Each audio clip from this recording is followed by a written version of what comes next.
Assalamualaikum warahmatullahi wabarakatuh. Sebelumnya terima kasih kepada Bapak dan Ibu tim pengelola Rispro LPDP dan Bapak dan Ibu tim reviewer yang telah memberikan kesempatan kepada kami untuk sampai kepada tahap pemaparan dan presentasi ini.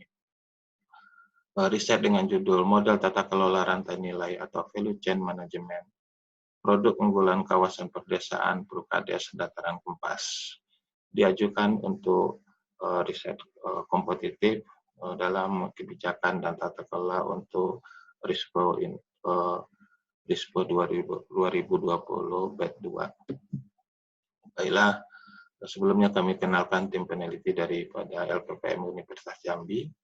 Yang pertama saya Dr. Insinyur Ardi Nofra, kemudian dibantu oleh 3 orang tenaga peneliti utama yaitu Profesor Dr. Insinyur Adriani MSI, kemudian Insinyur M. Ahdal PhD dan Dr. Bagus Prasmusindo SPT. Kami juga dibantu oleh Dr. Heni Suryani SPT dan Dr. Hewan Nurbani Aziz sebagai periset pembantu. Mitra kita adalah Bundes Gerbang Nusantara yang juga memiliki 3 orang mitra sebagai produsen produk unggulan kawasan perdesaan yaitu berupa pupuk kompos, yaitu kelompok tani karya Tran Mandiri, kemudian kelompok tani Mekarjaya, kemudian kelompok usaha Sekawan Inti Sejahtera.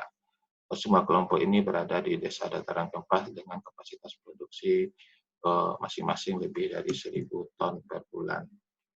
Baiklah, untuk tahap pertama kita sampaikan tindak lanjut kompilasi catatan daripada reviewer. Yang pertama berkaitan dengan roadmap penelitian. Roadmap sebenarnya sudah kita lengkapi dengan sumber dana, terutama untuk penelitian tahun sebelumnya, kemudian untuk penelitian lanjutnya, potensi-potensi sumber dana yang dapat kita gunakan untuk mendapatkan pendanaan daripada riset lanjutan. Kemudian di roadmap-nya juga sudah kita lakukan revisi, kemudian berkaitan dengan dalam pengembangan rantai nilai itu sepertinya belum ada riset yang seperti itu dan lebih bersifat monodisiplin. Sebenarnya di dalam riset yang kita ajukan sekarang itu adalah mengkombinasi berbagai hasil-hasil riset yang pernah kita lakukan untuk menjadi sebuah rantai nilai. Jadi penelitian ini sudah di planning lama dan ketika diajukan untuk Rispro LPDP itu merupakan hasil kompilasi daripada riset sebelumnya yang kami lakukan. Dan beberapa kegiatan riset sebenarnya sudah melibatkan beberapa orang teman-teman dari bidang ilmu yang lain atau bidang keahlian lain, terutama misalnya di model aksi kolektif itu kita melibatkan 2 orang dari pertanian. Yang pertama itu dengan bidang keahlian agroteknologi dari Fakultas Pertanian Unja dan 1 orang lagi dari BPTP Jambi dengan bidang keahlian hama dan penyakit tanaman. Kemudian juga di dalam ITDALIPI, salah satu bagian daripada riset kita dulu itu kita dalam tim itu termasuk salah seorang dosen dari Fakultas Sains dan Teknologi Universitas Jambi dengan bidang keahlian ilmu organik. Nah, untuk yang tidak melibatkan peneliti di luar bidang peternakan nanti sekaligus kita lihat atau kita jelaskan di poin 7. Nah, untuk kontribusi mitra dalam riset belum terlihat. Kontribusi mitra adalah minimum 10% atau in cash atau in can. Untuk itu perlu dijelaskan secara detail kontribusi dan peran mitra dalam riset. Nah, berdasarkan RAB, kontribusi mitra yang sudah kita bikin itu masih di bawah 10%, tapi sudah kita perbaiki. Nanti akan terlihat dari RAB yang kita jelaskan di akhir pemaparan ini. Tapi sebenarnya masih banyak kontribusi mitra yang dapat kita masukkan, sehingga kalau kita masukkan semua itu sekitar 20-30% itu merupakan kontribusi mitra. Banyak kontribusi yang dapat diberikan oleh mitra, terutama berkaitan nanti dalam pengadaan bahan baku, itu semuanya menjadi tanggung jawab mitra. Kemudian juga di dalam pengadaan pupuk organik itu menggunakan produk sendiri daripada mitra itu sendiri. Kemudian dari berbagai fasilitas yang bisa digunakan mulai daripada program ISGM sampai nanti kepada dalam budidaya tanaman di sela areal perkebunan sawit replanting. Nah, nanti akan kita coba identifikasi lagi dan akan kita masukkan di dalam rencana anggaran biaya yang kita ajukan. Tapi sudah kita perbaiki dengan kontribusi sekarang melebihi 10%. Kemudian untuk poin 3,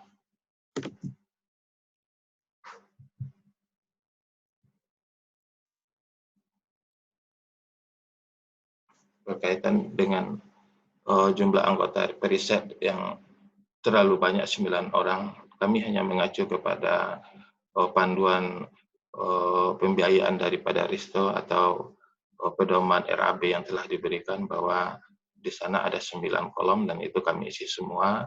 Tapi sebenarnya di dalam penelitian ini hanya ada 4 orang peneliti utama atau tim riset utama dan 2 orang pembantu peneliti sesuai dengan format RAB yang disediakan oleh Rispo LPDP. Jadi kami mengasumsikan ini dibolehkan dan tidak menjadi masalah. Kemudian ditambah lagi dengan 3 orang. Yang pertama kita rekrut dari BUMDes itu sendiri sebagai pengelola di lapangan nanti atau yang bertanggung jawab dengan kondisi lapangan untuk mengkoordinir masyarakat dan kelompok-kelompok. Kemudian 1 orang tenaga operator komputer untuk membuat website nantinya, kemudian juga untuk data shaping atau data yang kita simpan di dalam yang setelah kita ambil di lapangan. Kemudian seorang tenaga administrasi dan keuangan yang kemungkinan seperti pengalaman kita tahun 2016 itu akan diberikan sedikit coaching langsung dari LPDP Rispo.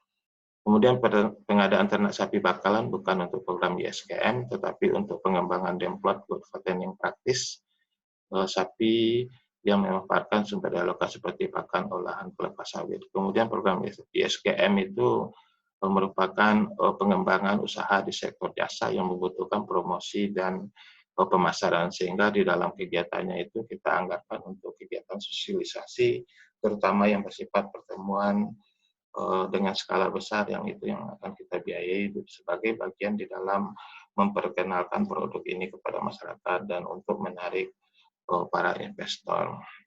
Kemudian untuk pengadaan barang untuk perlo dan integrated farming system itu kita untuk melengkapi, karena untuk pengelolaan limbah padat itu sudah ada, sehingga yang kita adakan adalah untuk pengolahan limbah pelepas sawit itu mesin chopper itu sangat kita butuhkan. Kalau nggak salah itu ada 2 mesin chopper. Kemudian untuk instalasi pengolahan biourin A+ yang belum ada di desa atau di kelompok-kelompok yang bersangkutan, padahal itu potensial untuk menjadi salah satu sumber ekonomi atau sumber untuk pengadaan pupuk cair dalam pembuatan biourin A+. Kemudian untuk poin 4 berkaitan nanti dengan potensi dalam implementasi untuk perundang-undangan, kami kira belum mampu untuk sampai ke tahap yang lebih luas. Kita hanya batasi untuk yang sifatnya peraturan perundang-undang di tingkat perdesaan, baik dalam bentuk peraturan desa maupun keputusan atau peraturan kepala desa. Sedangkan untuk ke skala makro kita nanti akan coba untuk memberikan rekomendasi kebijakan.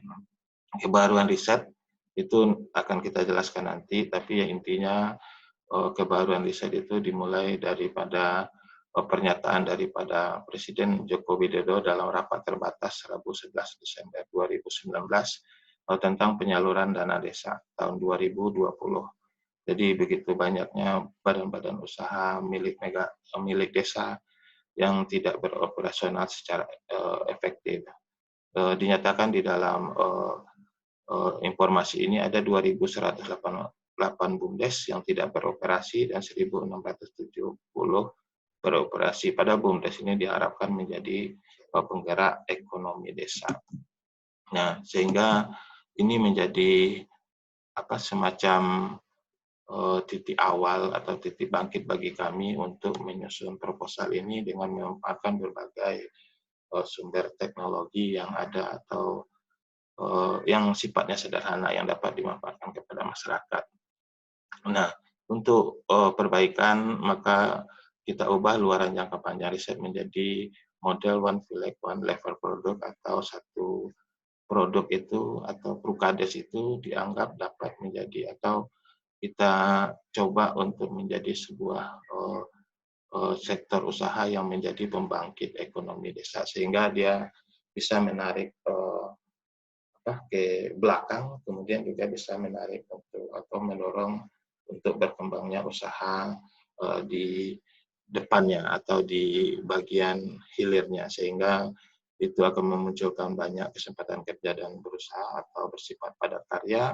Nah, sehingga seperti yang dikatakan pada pernyataan Presiden tadi, bahwa cash forward atau bekerja untuk mendapatkan banyak lapangan pekerjaan. Sedangkan untuk luaran lain berupa publikasi jurnal internasional, itu kita targetkan satu untuk tahun 2020, tapi kemungkinan bisa tercapai beberapa karena beragamnya alat analisis yang kita gunakan. Kita targetkan untuk jurnal internasional itu terindeks Scopus Q2 dan Q3 pada tahun kedua, sedangkan untuk jurnal nasional kita berbasis kepada ranking yang dikeluarkan Sinta, yaitu untuk ranking 2 dan ranking 3 yang menjadi target daripada kegiatan kita. Kemudian untuk poin 6 dan poin 7 tentang sistematik review pada bidang rantai nilai, tidak banyak kita masukkan karena di dalam riset ini atau tidak kita fokus ke arah sana karena masih banyak referensi-referensi lain yang kita ambil, seperti dalam upaya pemberdayaan BUMDes, kemudian aplikasi teknologi baik untuk feedlot maupun pengelolaan limbah terpadu, kemudian untuk budidaya tanaman, dari sisi kelembagaan dan pemasaran, serta dari yang jelas juga dari supply dan value chain management itu sendiri. Nah, tim peneliti perlu dilengkapi dengan bidang keilmuan lain sehingga menjadi tim multidisiplin.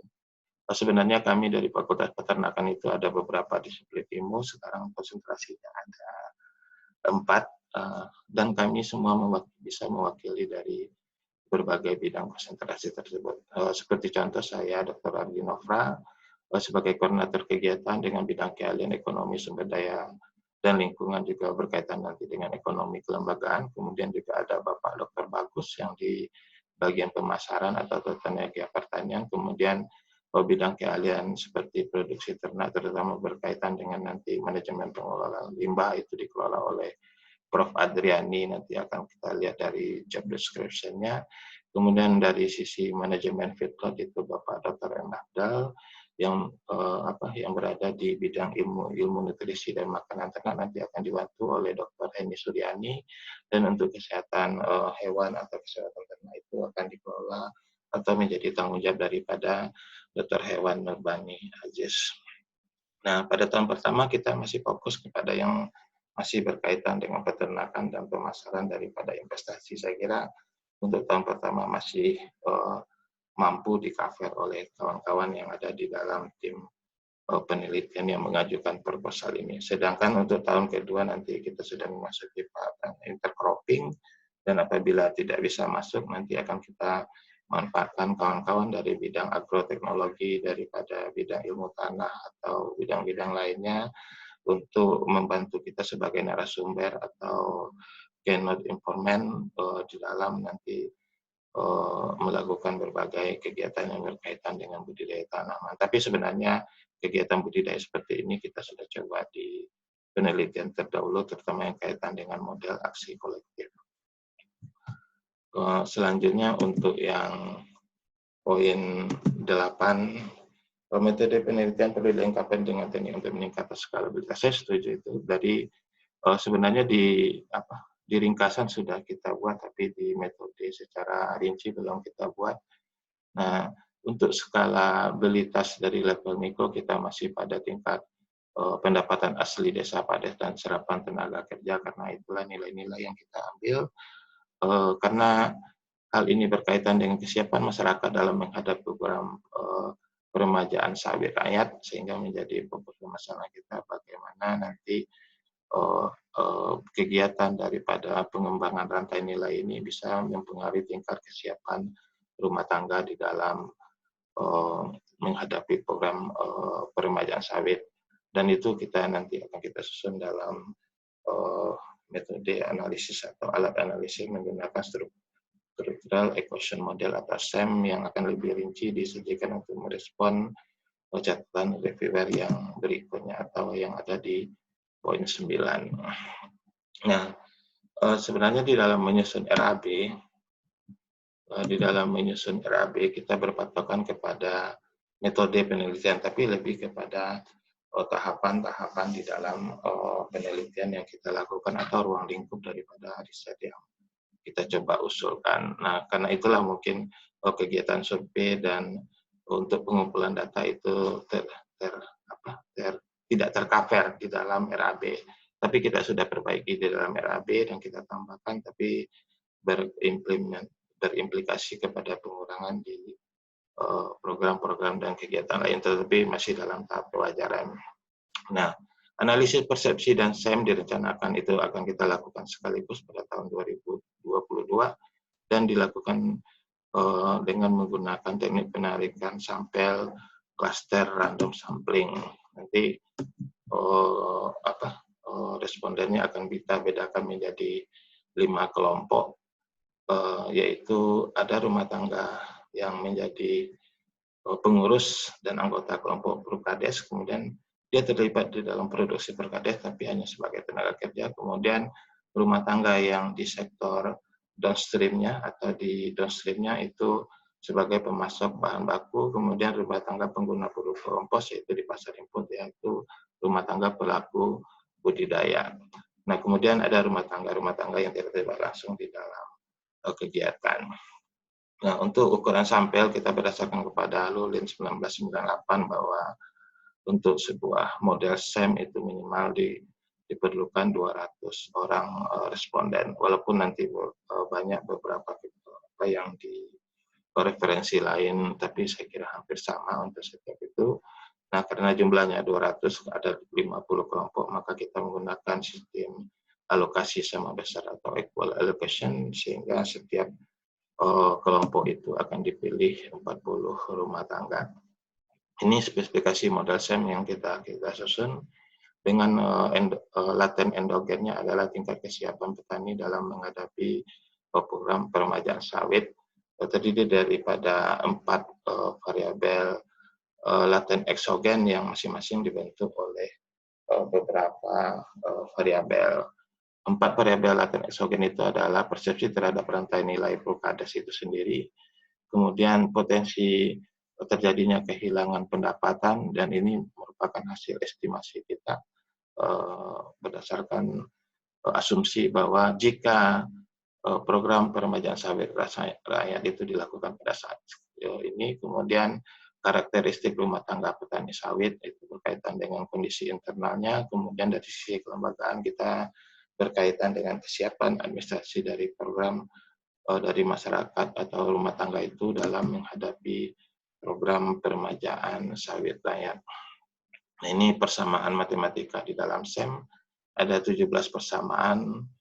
Yang pertama, persamaan utamanya yaitu bahwa tingkat kesiapan masyarakat dalam menghadapi program peremajaan sawit itu dipengaruhi oleh faktor persepsinya, baik persepsi terhadap persepsi terhadap Prukades maupun persepsi terhadap program peremajaan sawit itu, kemudian potensi kehilangan pendapatannya, kemudian bagaimana kecukupan administrasinya, kemudian bagaimana karakteristik dari rumah tangga ini. Nah, estimasi ke-19 pertama nanti akan kita menggunakan alat analisis dengan menggunakan software Listrel atau AMOS nantinya.